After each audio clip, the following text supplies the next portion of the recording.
Hello, everyone. For those of you who already joined us, welcome. We're going to give it a couple more seconds whilst more people filter in. Thank you so much for taking the time to be with us today. All right. I see some more folks coming in. That's great. Thank you for joining us.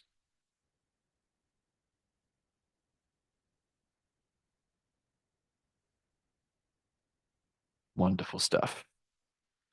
Okay, even more people filtering in. Welcome to today's webinar.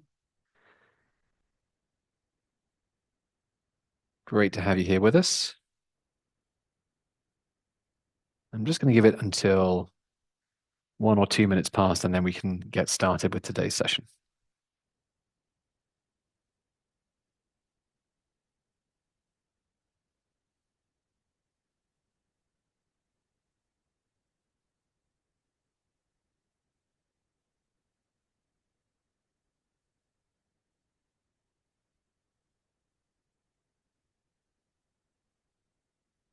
If at any point you are having a hard time hearing me or anyone else, please do just drop a message in the Q&A and I'll be able to handle that.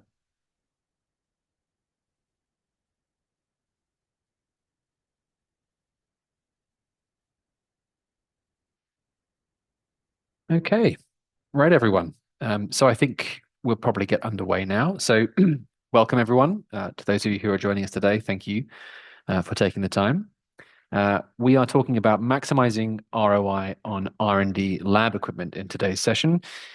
And that's a topic that's getting a lot more attention, we find right now. And in particular, we want to focus on one small blind spot that can be quite seriously hurting CapEx efficiency over time. I'm Will Patrick. I'm the head of marketing here at Calira, and I'll be hosting the session today. I am joined by two of my colleagues, Johannes Salzbach, who is our CEO and co-founder here at Calira, and Dr. Hao Chen Yu, who is our enterprise account director.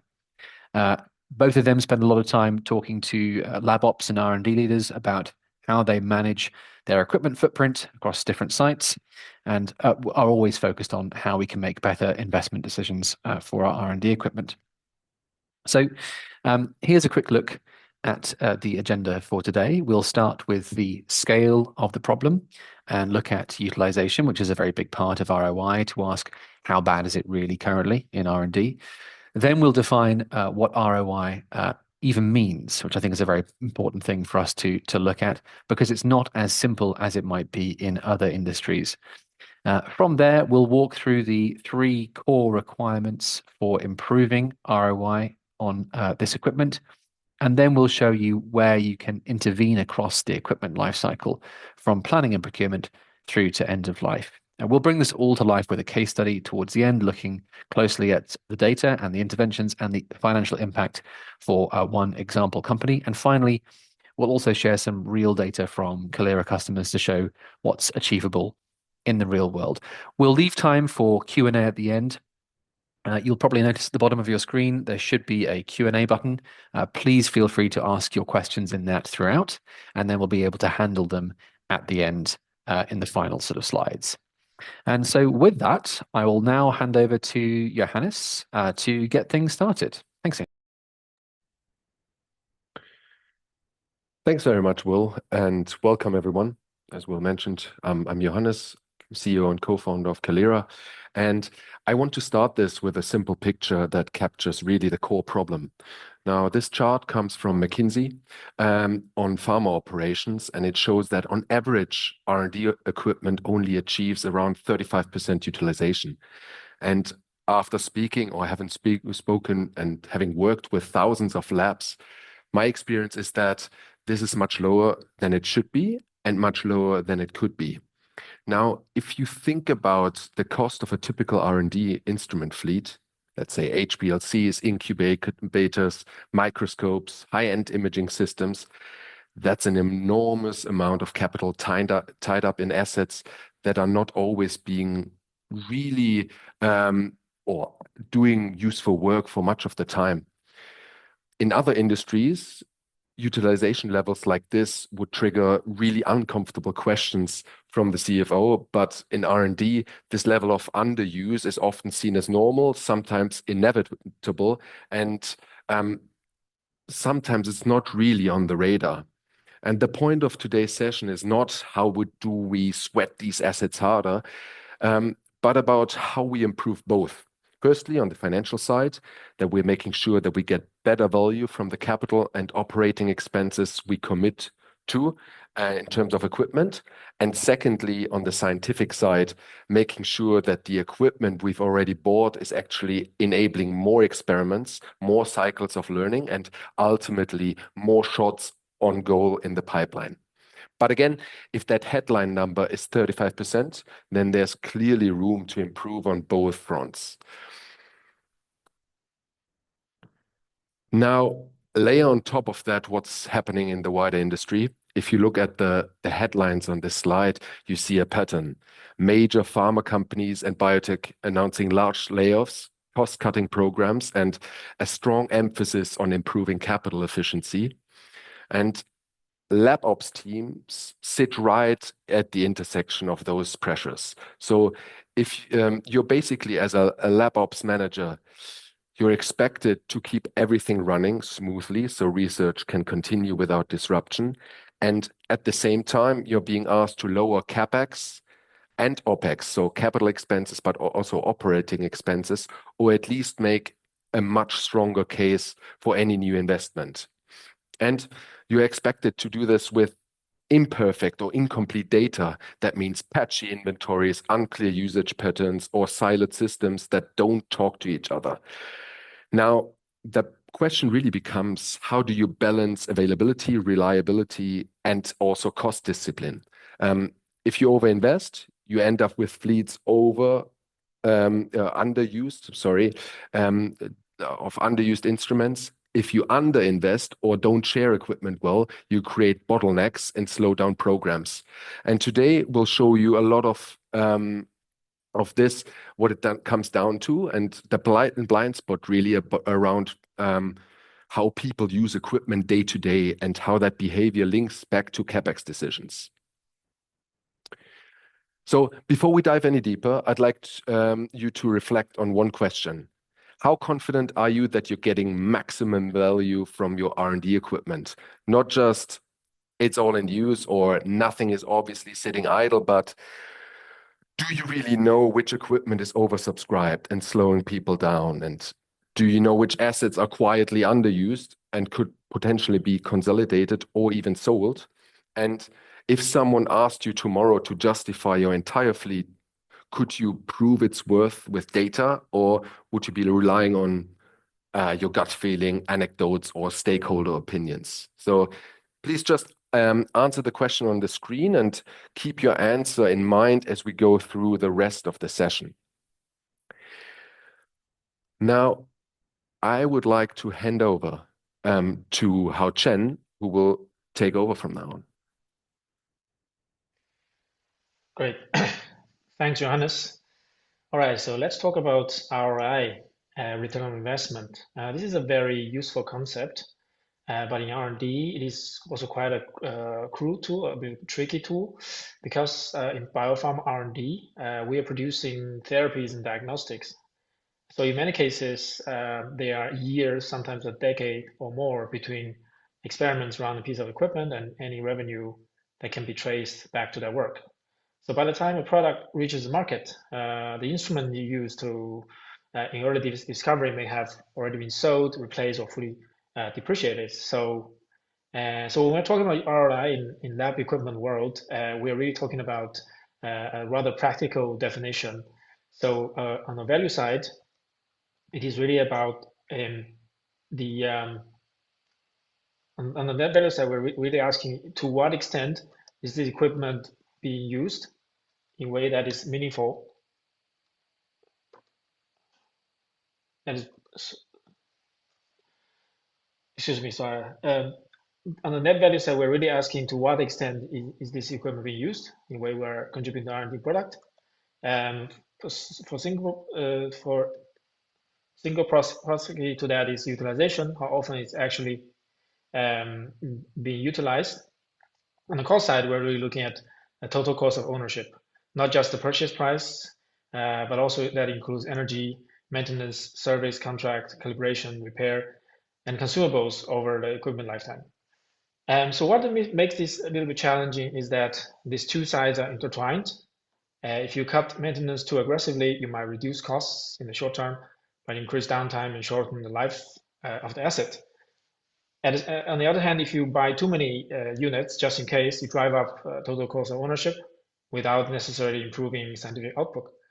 So the real optimization here is, can we increase useful utilization while managing total lifetime cost in a disciplined way?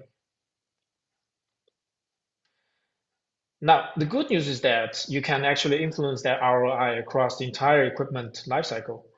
We can roughly divide this into three phases, namely procurement planning phase, operation and maintenance phase, and end of life phase.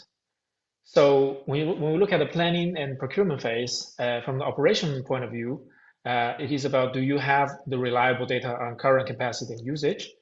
From R&D side, it is about, do you understand current and future demand, and what kind of methods and workloads are really coming? And on the financial side, it's about exploring different financial financing options.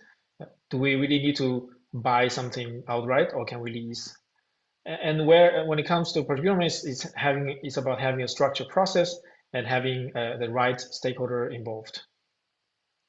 Now, when we move on to the operation and maintenance phase, it is really about tracking utilization in a way that is actionable, not just after the fact reports, and is maintenance planned and visible so that downtime is predictable or limited, and are the people trained properly, and are the SOPs actually being adhered, and is the equipment shared effectively across teams where that makes sense.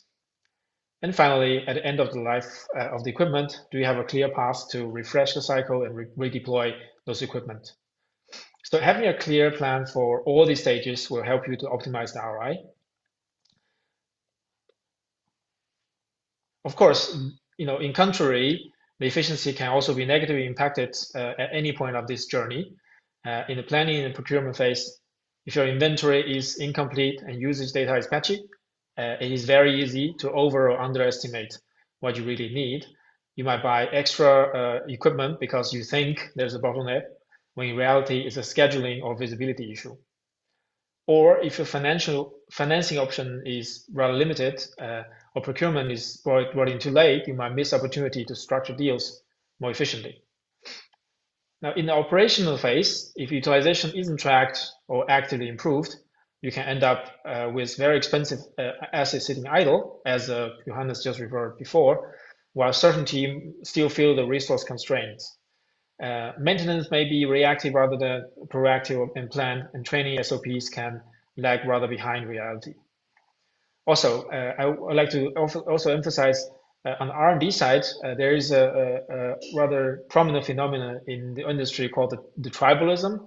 This can be a problem because scientists tend to claim their territories when it comes to instruments, and saying that this is my or our instrument, not the company's. That makes sharing rather hard and actually hides spare capacity from plain sight. And on the when we move to end of life of the equipment, without a clear policy, you might actually continue serve or house equipment that isn't actually being used and producing value, which drive up the total cost of ownership without actually adding any value. So the main takeaway from the last two slides is that ROI is not a single decision at purchase or anywhere else in the journey. It is the net result of dozens of decisions and behaviors over the lifetime of each asset. Now, to cut through that complexity that I kind of just presented, we can think about this in three core components for improving equipment ROI. First is the strategic context of the equipment deployment. This is the why and how behind your investment. Are you clear on how equipment supports your current and future projects? Are you designing for shared, pooled resources or for team-owned instruments? And how how do you actually plan your equipment strategy around moves, new sites, mergers? So that's actually happening quite often nowadays with a lot of shifts in the industry.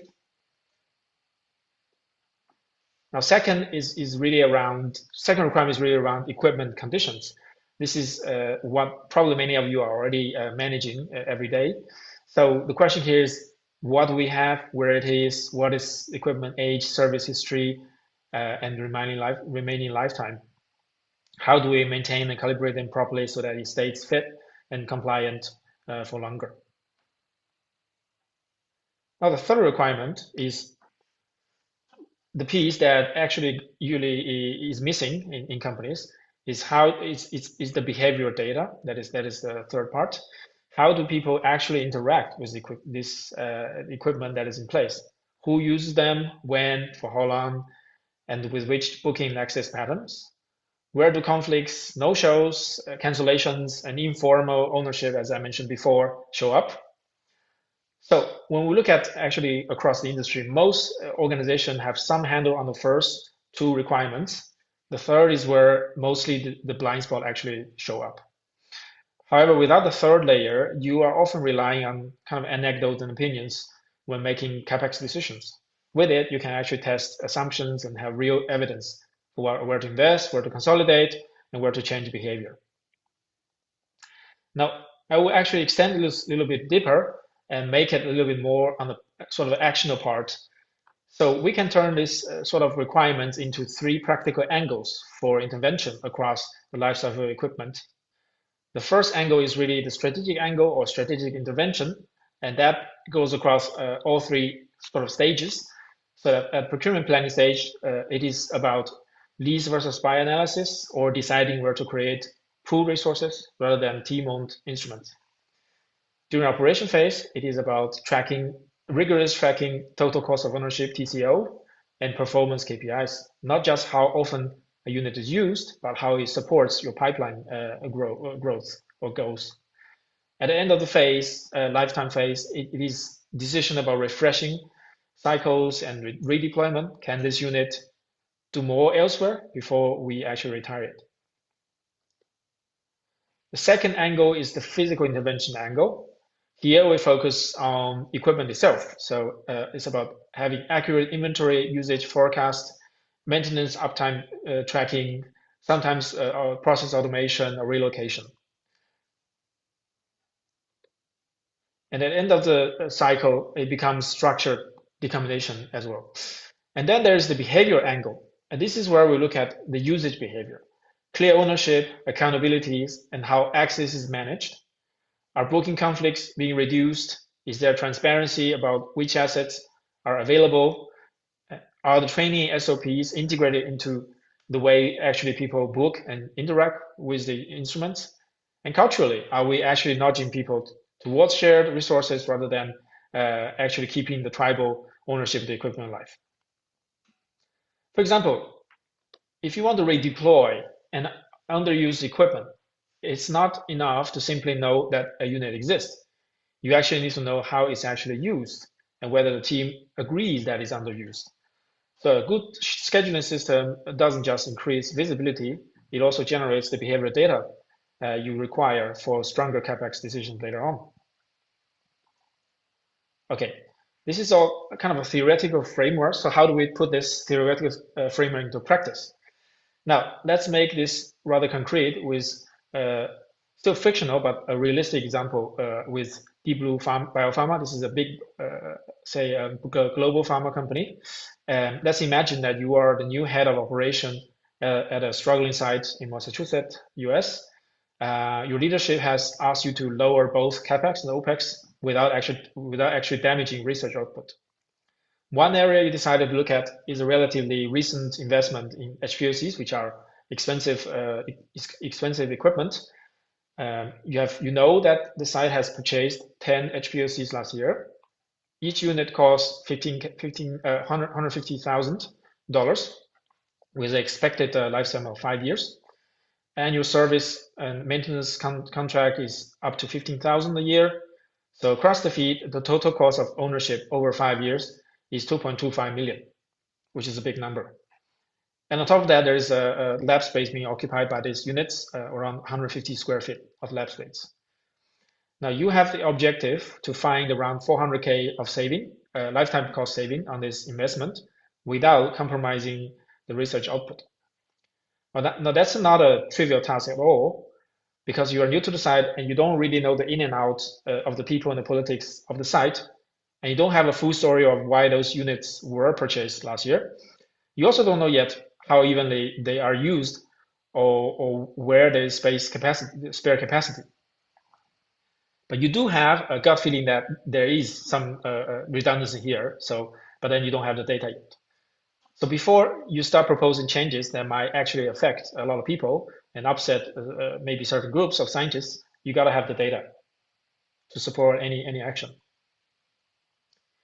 So here we hit rather key question at this point. Where can you find that data to support our optimization action? On the left, you can see that the kinds of data points you will need, or you will likely need to have to make a decision about intervention. What equipment you have and the purchase price and the current value, when it's in use and when it's idle, who uses it, which individuals and teams, how access and sharing are handled, where the bottlenecks are, where there's available capacity that others don't see, and when equipments are calibrated, maintained, and when it's actually in a downtime. In practice, this information can be scattered around 3 types of systems. One type is the ALM and CMMS system, which is good for inventory value and maintenance history. And second type is the IoT and power monitoring system, which is good for understanding when the instruments are physically on and off. And third is the equipment scheduling system, if you have one, which captures booking, access rules, and user behavior. Now, in a big pharma company, obviously, all the systems are in place in one form or another. For a smaller biotech, you might actually don't need all of them. You might just have to have the information sources that are provided by the system in a different format. Now, on the right side, you have the type of intervention, which I already just mentioned. 3 types of interventions, financial, physical, or behavioral. Now, not every system in the middle will give you all the data you need, and not every data set is strong enough to justify the possible interventions. And that's the challenge we're trying to solve here. So if you look at the CMMS ALM column, for this system, you can usually get a solid record of what equipment you have and where it's located, the purchase price and current book value, a history of when it was calibrated, maintained, when it broke down.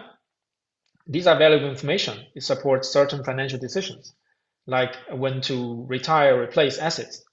And it can support physical interventions, like adjusting maintenance programs. But notice what's missing here. You typically don't see who is using each unit and for how long. You don't see how access is managed or shared between teams. You don't get a good sense of bottlenecks or no-shows. So if you only look at this set of data, you might conclude that all 10 HPLCs are necessary because they are all maintained, compliant, and in reasonable condition, but you'd still be blind to actual utilization patterns. If we move on to the IoT and power monitoring layer, these systems can tell you quite precisely when each HPLC is drawing power, and therefore roughly is in use, how utilization varies by location. For example, instruments on one floor or one corner of the floor can be heavily used, while identical units in another part of the building are rarely switched on. That's a big step towards a big step compared to CMMS data alone, because you can start to identify underused instrument and uneven distribution of demand. But again, there are limits. Although you know which instruments are on and off, you still don't know who is actually using those units. You don't see the booking pattern behind the power usage. You can't always distinguish between a unit that is on because someone forgot to power it down, or a unit that is genuinely booked on back-to-back. So this IoT layer gives you strong signals for physical and financial intervention, like moving a unit from a quiet area to a sort of more centralized, visible one. But it's still not enough to fully understand or change drive change in behavior. Finally, we move on to the equipment scheduling systems. When they are used properly, this system can give you quite a large amount of data.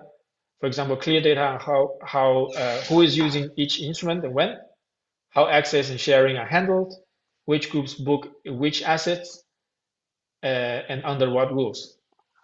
Where bottlenecks and overlaps and idle gaps occur in the schedule can be also reviewed in the system. At the same time, you can also see who is trained and allowed to use certain equipment and who isn't. So this is where behavior data really live. When you combine this, when you combine the scheduling data with what you already have from the CMMS layer and the IoT layer, you can now see where the tribal behavior really is limiting sharing, spot recurring conflicts and no-shows, understanding whether a perceived capacity problem is actually a real problem, and if this problem is actually coming from behavior or process. That's what unlocks more confident behavior interventions. Things like changing access rules, consolidating equipment into shared rooms, or setting booking policies that nudge people towards better usage. In other words, scheduling systems are often the missing link between what we own and how people actually use it. Now let's move back to our sort of a case here where the operational director is trying to decide on intervention. So what happens when our director at Deep Blue Pharma pulls all these together? The lab ops teams can gather data from all three systems and and have also spoken to the teams who are actually using those HPLCs. So from the CMS system, they have confirmed that there is an inventory and is well kept, and the asset values are correct. And they see that preventive maintenance program is in place, and also the reactive maintenance program is in place. And it seems that the maintenance is a little bit less frequent than benchmark. So that means that the instrument fleet is in good shape physically. From the IoT system, they pull out that overall utilization is very low, so it's only 20% out of this 10 HPLCs. So it confirms the gut feeling of the ops manager. There's redundancy, and some locations show significant lower usage than others, suggesting there's a pocket of really unused capacity. Now, from the equipment scheduling system, they found out that one team is using several units, couple units very heavily, and regularly encounter a bottleneck at peak times on those units. Other team have poor visibility of which HPLC are available and when, so end up majority of the HPLC actually lie idle. And there's actually a very noticeable silo mentality from the team that are actually heavily using those, sort of tribal ownership. Some instruments are seen as just owned by them and rather shared to other teams. So when we put this together, it's rather clear picture that emerges, that this site actually doesn't need 10 HPLCs to meet their scientific demand. But because the behavior and the visibility are really suboptimal, it feels like they do. Because you see the utilization is 20%. That means that the teams can be actually served with even half the instrument fleet, even if they put 50% extra capacity as backup. This actually lead to the decision that the intervention they chose is to sell 4 out of the 10 HPLCs, consolidate the remaining units into one obvious and shared locations, and enforce access and booking rules to promote sharing and avoid conflicts. So what is the end result of this intervention? Now, the end result is that actually the utilization rate could jump from 20% to 40%. Let me just go through this a little bit more in details. So by selling 4 of the 10 HPLCs and consolidating the rest, the facility actually achieves, first of all, 60 square feet of lab space being recovered. And you can recover at least 180K of the capex from directly selling the 4 units. We are being a little bit conservative here. I think you can actually get more out of it because 30% is rather low. and you also save on OPEX 60K year over year, mainly from reduced services and maintenance. And over the full remaining life cycle of the fleet, a total cash saving of about 420,000. At the same time, as I mentioned, because the remaining 6 units are now in shared visible location and pool with clear booking rules, the utilization rate is able to increase to about 40%. So you end up with fewer instruments, but better use. This comfortably exceeds the original saving target given by the leadership without compromising research output. In fact, by reducing bottleneck and improving the visibility, you actually improve the experience for many users. So the key point here is that the outcome was only possible with the right combination of data and behavioral intervention.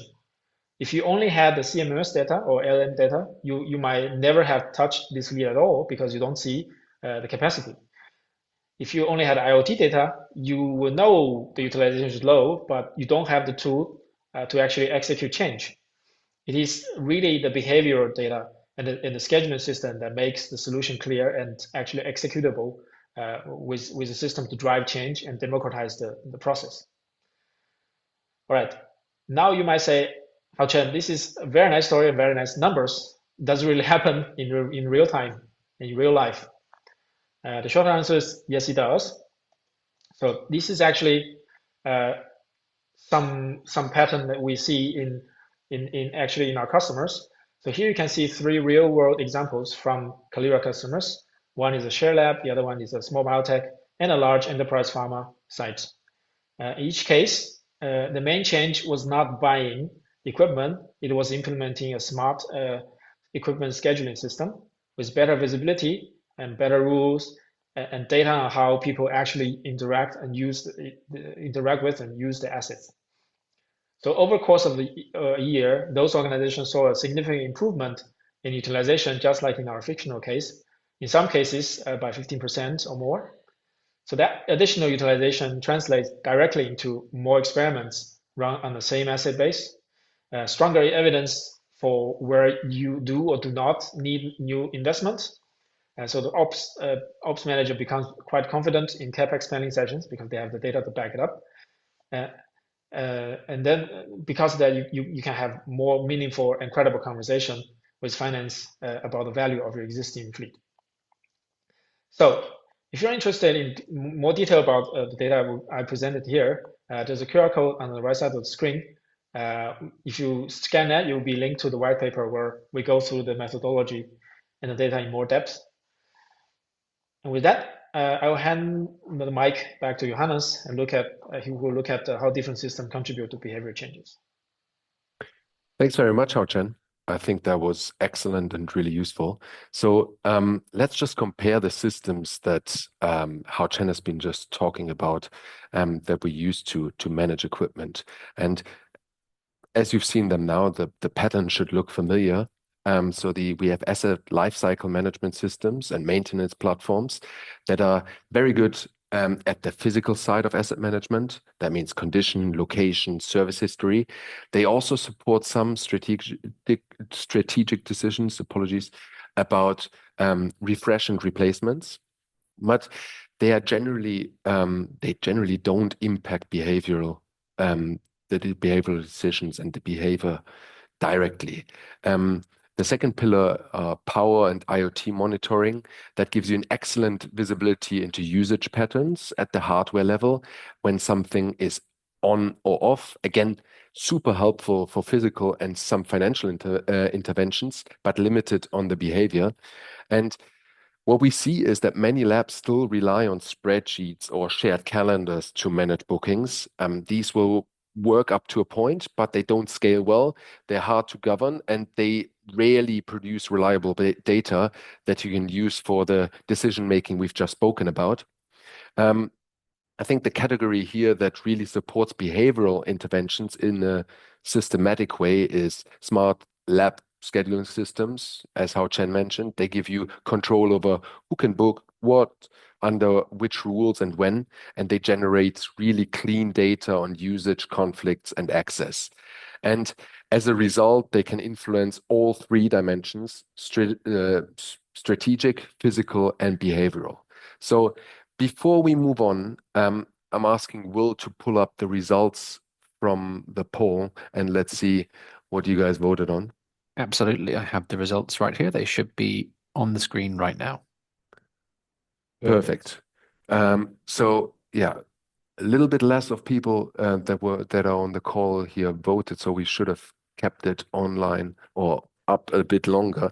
But I think this is exactly what we see in practice, really. So you're not alone. Really, how can you get that data is really hard. So there, as you've heard with Hao Chen, multiple processes and systems that you can get that data out. But as I've mentioned, this is absolutely normal. Thank you very much, Will. So let me move on. A bit about us. So you might have heard about Calira, or formerly Cluster Market, before. We are an equipment scheduling system used by organizations all around the world to really reduce the booking conflicts and really improve the day-to-day organization and coordination. We also increase the utilization, the asset utilization you've just heard about, by making it easy to see what's available across rooms, labs, and sites. And we prevent that downtime and capture maintenance activity as part of the everyday scheduling. And with that data, or with Calira, you can really plan CapEx more confidently using AI and the structured data rather than anecdotes on equipment bookings, maintenance, training, and people, and so on. On the right-hand side, you see a selection of organizations we work with include large pharma, growing biotechs, and as you've heard from Hao Chen, also some shared labs. And just to close the case study section, let's look briefly at one specific customer, Lonza. Before using Calira, the lab manager at one of the UK sites was trying to track utilization and bookings using spreadsheets. As mentioned, completely normal. And with around 20 incubators, keeping on top of who was using what, when, for which application was extremely time consuming, as you can imagine. So he also calculated the utilization at the end of the year, and that really meant manually going back through colored boxes on a spreadsheet, which, as he put it, was a real nightmare. After implementing Calira, the team could really see who was booking which incubators and for what types of work. They were really keen to, and they were able to understand the actual utilization levels across the fleet without any manual counting, and crucially check equipment usage data whenever someone requested a new purchase, so that instead of relying on that subjective discussions or anecdote that I've told you about earlier, about whether a new instrument was a nice to have or a necessity, the lab manager could point to real usage data and say, we are not using what we already have, so we should fix that first. Or these units are generally saturated, a new purchase is justified. Goes both ways, right? And that's a clear example of how behavioral data feeds it direct into those CapEx decisions. So if you would like to read the full story, including numbers and screenshots, you can scan the QR codes on this slide to access the full case study for free. And if you own, I think that's the end of the slide show. Will, I'm gonna hand over to you. Wonderful. Thank you so much, Johannes and Hao Chen, for that. So we have covered a lot of ground today. It's from the utilization problem and the definition of ROI through the case study we talked through, and into real data from Calira customers towards the end there. And so at this point, we'll go ahead and open things up for questions. You should see at the bottom of your screen, there's a little Q&A box. If you want to type any questions in there, feel free to do so. I've already had a few come in already during the session, which we'll be able to answer in just a second. But if you have any more, please do add them. And after today, if you wanted to ask any questions of Johannes or Hao Chen individually, you've got your their emails there on screen. So feel free. Additionally, we'll keep those QR codes for both of those white paper and the case study during this time if you want to access them. So, like I said, we've had a couple of questions come in already. The first was really around sort of company size, which is, do the principles we've talked about today apply to companies of all sizes? Does this make sense to think about at a smaller company compared to sort of like a large global pharma? I think Hao Chen, do you want to take that one? Just talk about company size and this principles. Yeah, sure. Yeah, so actually, as long as you have equipment fleet, it doesn't really matter the company size. So as you show that actually the sort of the utilization gap exists, whether you're a big or small company. I guess the difference is that perhaps the technology stack you use in a smaller company and a big pharma will be different. So as I mentioned, right, so these three layers of technologies, you might not need all of them, but obviously we as a company will think that actually scheduling system is very important because that there you can not only get the booking data, but you can also get the some of the asset management data as well. But in a nutshell, as long as you have a data source that is required to do financial, physical, and behavioral intervention, and you have a system in place to actually drive those changes, yeah, you will be able to actually achieve what we have shown here. So short answer, yes, it actually applies to company of all sizes. Okay, thank you so much, Hao Chen. I think the next question probably be best answered by Johannes, which is, if you only need to know utilization, do you really need scheduling as well as IoT? Could you just do that simply with IoT alone? I think that's an excellent question, and we get that asked a lot. And I think just like the question before, it really depends how big your organization is. So I can tell you, ideally, you have both. But what I can tell you out of experience is that with scheduling, you don't only see when a piece of equipment was used, you see who used it, when, and for which project. And that context is something that IoT data alone does not provide. And a common argument, just to dive a bit deeper, a common argument is that booking does not guarantee the session happened, but our studies with enterprises who also use IoT show that there's a strong correlation between the bookings and the actual usage in terms of energy consumption. That means that people generally show up for what they book, which is really important. And I think the biggest advantage is that scheduling does not only measure utilization, it improves it. So once people can see availability, avoid conflicts, prevent double bookings, and so on, really know when the equipment is down, the lab becomes more efficient, and IoT cannot really solve these operational issues. So long answer to a short question, while IoT is great for automated data capture, and the scheduling gives you really rich contacts and the tools to actually increase the efficiency, not just measure it. Thank you, Johannes. And I think we've just had one more, which I think, Hao Chen, I think this one should be for yourself, which is very simple. If you want to implement something like this, how should you go about it? Do you ever find that there's sort of resistance to change? Another piece of software, what's the sort of friction here? A very good question, right? So I think that's actually quite a typical question when it comes to digitalization project, not only limited to operation, but also in R&D. So obviously, if you introduce a new piece of technology, there will be bound to be resistance. So one of the most important thing to do is to really engage the end users. I think one of the advantage that we have is that we actually built this solution with end user in mind. It's built for the scientists, not only for the ops. So you want to create sort of a bottom up sort of momentum.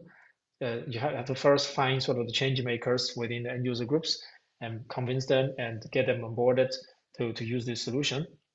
And then you can kind of create that momentum from below or on the end user level. And then you at the same time as admin or as operation manager can start to kind of organize things to enable a sort of a top-down approach as well. So the top-down meets the bottom-up, and this is how you actually drive changes. Yeah, so that's actually we obviously have done many projects like this. So we do have guidance when it comes to engaging how to run such projects, how fast you should go, how slow you should go at a certain point, and how many people you can start with, and how big the project will be eventually. So happy to take this up offline as well. Wonderful stuff. Okay, I think with that, it's about time that we wrapped up. Thank you again for those of you who have spent the time with us today. And thank you if you're watching this as a recording for that as well. Hopefully, this has given you some concrete ideas about how to think about ROI on R&D equipment in a more nuanced way, where you can make interventions across the equipment lifecycle, and how behavioral data can really unlock some interesting improvements that aren't generally otherwise visible from traditional means alone. If you'd like to continue the conversation, you can reach out, like I said, to either Johannes or Hao Chen with the contact information there, or visit our website, calira.co. We'll also share the links to the content we've shared here today, the white paper and the case study, in the follow-up email that you should receive tomorrow, along with the on-demand recording that you can share with colleagues if you wish to. So thank you again for joining, and have a fantastic rest of your day.